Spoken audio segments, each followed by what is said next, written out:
പിറ്റേന്ന് രാവിലെ ജാനുവിൻ്റെ ചട്ടികലങ്ങളും ചിരവയും അമ്മിയും ഉരലും ഉലക്കയും ഉറിയും പിട്ടുകുറ്റിയും ചൂലും മുറവും തെരികയും അടിച്ചേറ്റിയും തുണിപ്പെട്ടിയും ചീനച്ചട്ടിയും കോഴിക്കൂടും കൊറ്റിക്കൊക്ക കൊളുത്തുകളും പഴാമ്പിയിൽ പൊതിഞ്ഞ് ചൂടിക്കരകൊണ്ട് കെട്ടിയ നരയൻ കിടക്കയും മറ്റുമായ വീട്ടുസാമാനങ്ങൾ കുത്തിനിറച്ച് കയറ്റിയ ഒരു കൈവണ്ടി കാളിയുടെ പുരയ്ക്കടുത്തുള്ള ഇടവഴിയിൽ വന്നു നിന്നു.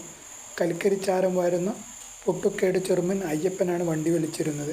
അങ്ങനെ കൂലിപ്പോർട്ടർ വേലായുധനും ഭാര്യ ജാനുവും കാളിയുടെ പുരയിൽ പാർപ്പുറപ്പിച്ചു. എല്ലാ കക്ഷികൾക്കും തൃപ്തികരമായ ഒരു ഏർപ്പാടായിരുന്നു അത്. കാളിക്കും മകനും കുടിയിറങ്ങേണ്ടി വരില്ല.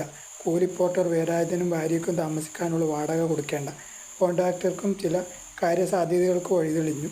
നേരം പുലർന്നാലുടനെ കാളി പൊട്ടക്കണ്ണൻ ചെക്കനെയും കൈപിടിച്ച് പുറത്ത് ഇറങ്ങിയാൽ പിന്നെ തിരിച്ചുവരവ് സന്ധ്യ മയങ്ങിയിട്ടാണ്. കൂലിപ്പോർട്ടർ മിക്കവാറും പകൽ സമയത്ത്, പ്രത്യേകിച്ച് തീവണ്ടി